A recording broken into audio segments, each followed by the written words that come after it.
त्या ठिकाणी उपस्थित झालात आणि ज्या भावाच्या पाठीशी बहिणीचं प्रेम आहे त्या भावांना कोणीही त्यांचं काही वाकडं करू शकत नाही। आणि म्हणून माननीय मुख्यमंत्र्यांना, अजितदादांना, मला, आम्हाला सगळ्यांना तुम्ही ही जी प्रेमाची राखी या ठिकाणी बांधली, जन्मभराचं नातं तुमचं आणि आमचं आज या ठिकाणी तयार झालंय। बहिणींनो, देशाचे पंतप्रधान माननीय नरेंद्र मोदीजींनी सांगितलं विकसित भारत तयार करायचा आहे, पण मोदीजींनी सांगितलं भारत जर विकसित करायचा असेल तर आपल्याला या भारताची 50% लोकसंख्या असलेल्या आमच्या ज्या महिला आहेत, माता आहेत, भगिनी आहेत, मुली आहेत, यांचा विकास करावा लागेल। जेव्हा महिला विकासाच्या केंद्रीकरणात येतील, आर्थिक विकासाच्या समावेशनात येतील, त्याच वेळी देश विकसित होऊ शकतो। आणि म्हणून माननीय मोदीजींनी बेटी बचाओ बेटी पढाओ पासनं लखपती दीदी पर्यंतचे कार्यक्रम सुरू केले।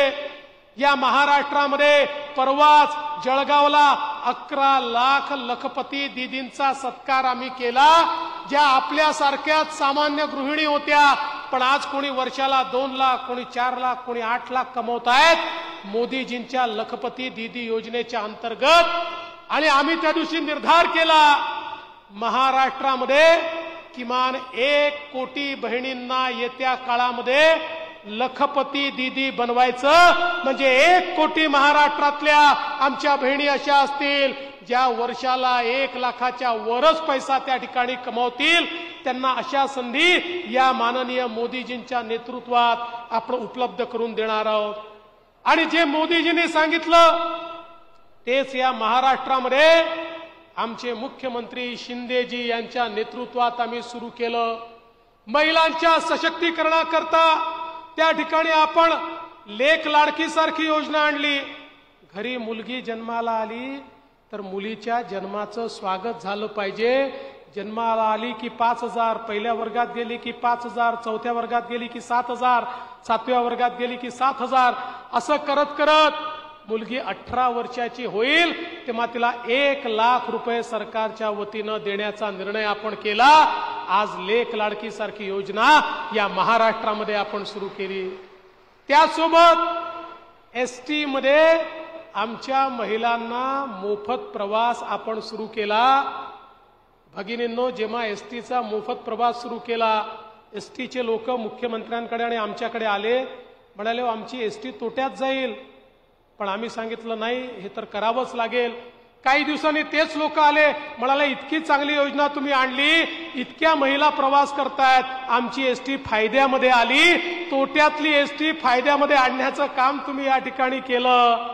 आणि आता तर मला माहिती आहे आमच्या बहिणी भाऊजींना सांगतात तुम्ही घरी बसा, मीच तालुक्याला आणि जिल्ह्याला जाऊन येते, तुम्ही गेले तर दुप्पट पैसे खर्च होतात, तिकिटावरही दुप्पट पैसे खर्च होतात, आणि तुम्ही तिथे तंबाखू पान खर्रा काय काय खाता आणि पैसे बर्बाद करता, मी अर्ध्या पैशात करून येते, म्हणून आमची ताईच आता जाते आहे।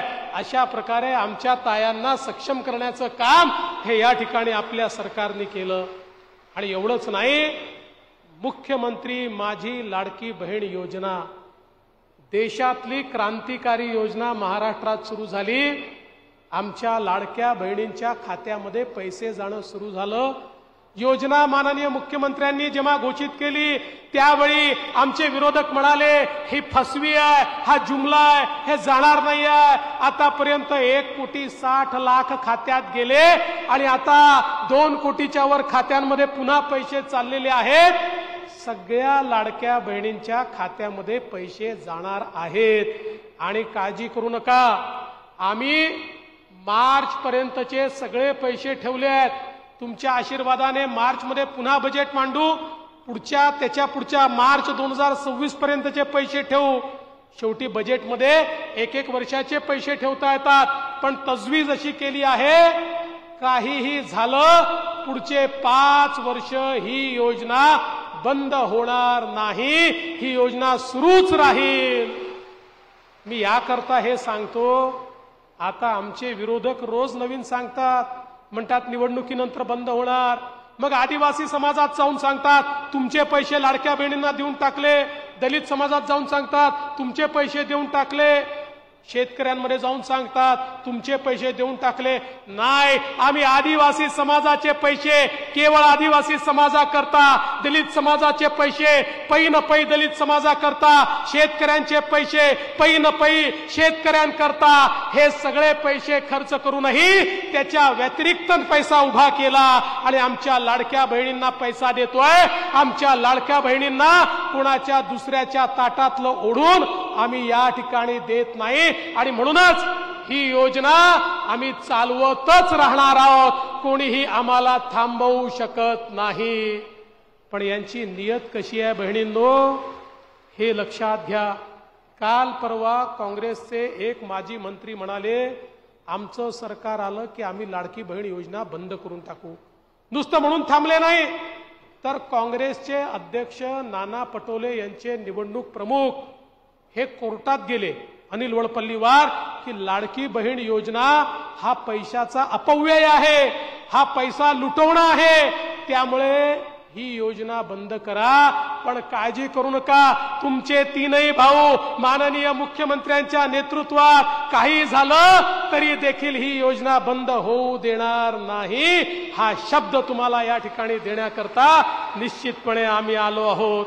आणि एवढंच नाही तर आज मुलींकरता मोफत शिक्षणाचा विषय असेल, इतक्या मोठ्या प्रमाणात आज मुलींना 507 कोर्सेसमध्ये हजारो कोटी रुपये मोफत शिक्षणाकरता आपण दिले. आता मोफत शिक्षणाची उच्च शिक्षणाची चिंता करायची गरज नाही. 1 लाख फी असो, 2 लाख फी असो, 50,000 फी असो, सगळी फी राज्याचं सरकार भरणार आहे. ही अवस्था आज आपल्या सरकारने या ठिकाणी केली आहे. आणि आमच्या भावांकरता देखील 10 लाख भावांना अप्रेंटिसची योजना त्या ठिकाणी आणली. 10,000 रुपयापर्यंत त्यांचा पगार महाराष्ट्राचं सरकार देत आहे. आणि शेतकऱ्यांकरता देखील आपल्या सरकारने मोफत विजेची योजना आणली.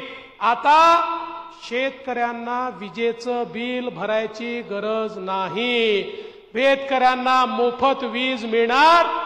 आणि एवढंच नाही, आता आम्ही शेतकऱ्यांची वीज सोलरवर टाकण्याची सुरुवात केली आहे.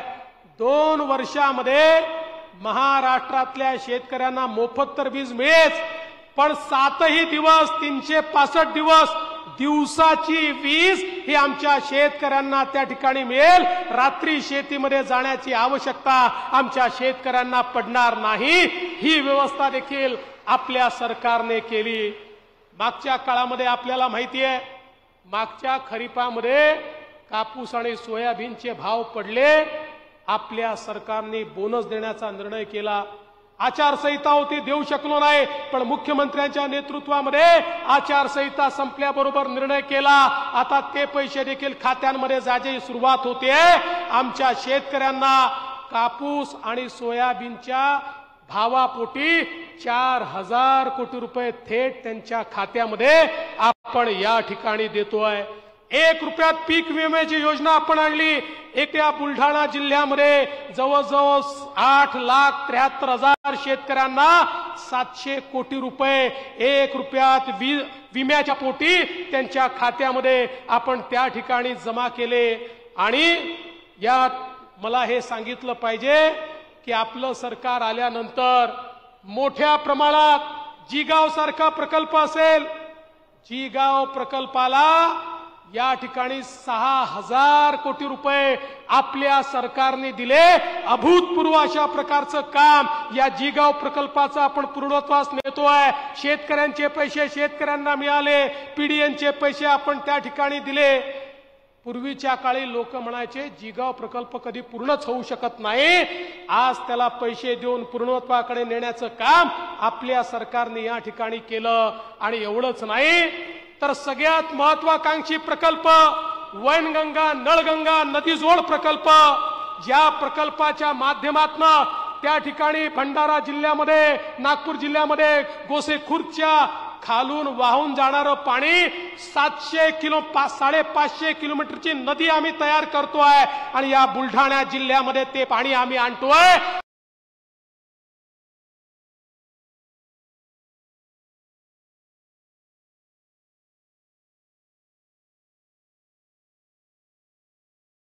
आणि 550 किलोमीटर हे पाणी आणून या बुलढाणा जिल्ह्याला नेहमी करता दुष्काळ मुक्त करण्याचं काम हे आपल्या महायुतीच्या सरकारच्या माध्यमातून या ठिकाणी होत आहे। मला सांगा, हे दुसरं कोणी करू शकतं का? या सरकारमध्ये ही ताकद आहे, म्हणून आम्ही हे करून दाखवलेलं आहे।